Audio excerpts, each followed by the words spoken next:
Disney Plus dropped the third episode of WandaVision, and it's even more interesting than the last one. So let's get right into it. We are already almost sure that the organization SWOT is involved in the show, given some very obvious hints. But in this episode, we got our first look at the outside world and also an up close look at a SWOT agent, Geraldine. According to Agnes, Geraldine had nothing in Westview. No husband, no relatives, and not even a house. She just comes and goes. Geraldine looked completely normal, like every other resident of Westview until Wanda mentioned Pietro, aka her brother, Quicksilver. To which Geraldine replied that he was killed by Ultron, immediately catching Wanda's attention that Geraldine is not from here. This makes Wanda to take notice of Geraldine's necklace that has a sword symbol in it, indicating that she is from SWORD, after which Wanda kicks her out, repeating the pattern of SWORD infiltrating Westview and Wanda kicking them out. This again raises the question, who is creating this Westview and why is SWORD trying so hard to infiltrate it? From what we have seen, it looks like Wanda is the one in charge for the most part, but not the only one, as she's the one kicking infiltrators out and rewinding time when Vision started getting suspicious of the world around them. But she isn't in full control, as we saw when Agnes and Herb tried to tell Vision about something but stopped after saying quote unquote we are.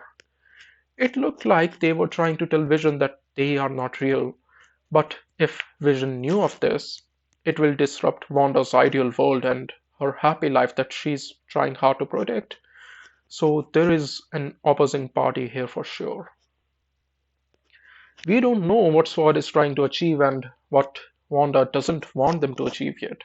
But at the moment, it looks like Wanda's creation of her ideal reality might have created disruptions in real world. And that's why SWORD is trying to pull her out of it. Or she's under someone's control indicated by the radio message in episode 2 saying quote unquote, who is doing this to you? But she isn't aware about this and is thinking that SWORD is trying to destroy her ideal world. In this episode, we also got to see that Westview isn't inside someone's head or like an alternate reality.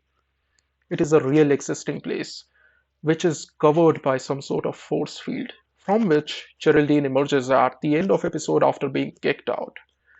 After Geraldine emerges in the real world, she is surrounded by guards with guns. These guards are clearly from SWORD because they had their symbol on their guards. So it is unlikely that they were there to arrest Geraldine or anything like that. It looked more like they were there to check if she was okay. In this scene, we also got the look of the force field itself from outside, which has some sort of multicolored glitch-like effect on it. This scene also enforces that there is another magic user or reality warper in this scene, because as we know, Wanda's power gives her some kind of red colored aura, not the multicolored glitch thing we are seeing here, indicating that there could be another user involved. Up until this point, we haven't seen anyone in MCU whose powers give them multicolored glitch like effect.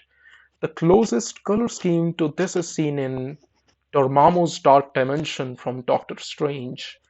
Inclusion of dark magic is completely possible here because we already know that Wanda is going to be there in Doctor Strange Multiverse of Madness.